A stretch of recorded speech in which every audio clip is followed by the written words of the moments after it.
Tsika azadiny foana fa ao anatin'ny fanatanterahana ny antsoina hoe ODD tsika na ny tanjon'ny fampandrosoana maharitra. Ny fampandrosoana maharitra dia mifantoka amin'ny fiarovana ny tontolo iainana, ny tetikasa fampandrosoana rehetra izay ataon'ny firenena rehetra manerana an'izao tontolo izao. Dia tafiditra ao anatin'izany izao famboleka-hazo izao satria ho an'ny taranaka any aoriana.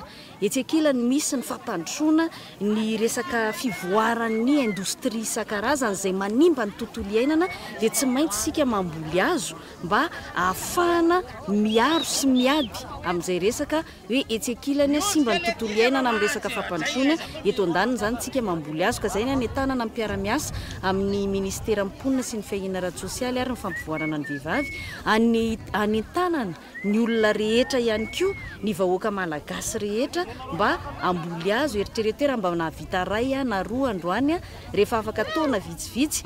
Lasa avo be iny hazo iny mba zavatra ngeza be zay.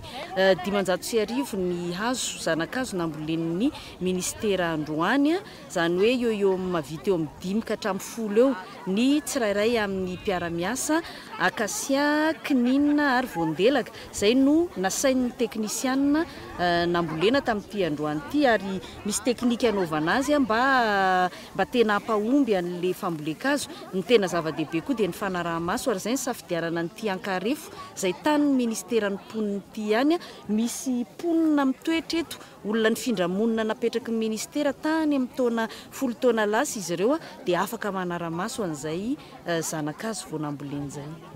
Hatreto inona no mety ho vokatra ho an'ny rasana amin'ilay ezaka famboleka-hazo ataon'ny ministeran'ny mponina, satria zava-misy fanao isa-taona izy io raha manareo ny ministeran'ny mponina manokana, inona tena ho vokatra ho an'ny rasana? Satria ty tanàna Ankarefo izay ambolentsika hazo ity dia tafiditra ao anatin'le hoe vohitra iombonana izay an'ny ministera. Zany hoe nieritreretintsika miverina amin'le ODD foana, tanjona faraiky 12 ao anatin'ny ODD ny fanorenana tanàna vaovao tahaka an'izao.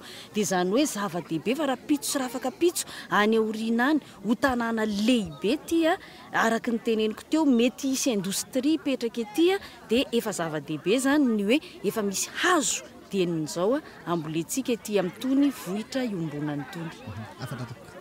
Ny afatra farany dia mamerina an'izay foana hoe zava-dehibe na ho antsika amin'izao fotoana izao aza, ho an'ny taranaka any aoriana, tsika efa tafiditra ao anatin'le fiovaovan'ny toetrandro. Inona moa no mahatonga ny fiovaovan'ny toetrandro ka mahatonga ny tondra-drano amin'ny faritra sasany eto Madagasikara, mahatonga ny maintany ka mitarika ny kere amin'ny faritra sasany eto Madagasikara, ny fahasimban'ny tontolo iainana, dia manentana antsika rehetra isan'ny tsotra indrindra sy aingana indrindra amin'ny fiarovana amin'ny tontolo iainana ny famboleka-hazo. Misaotra tompoko.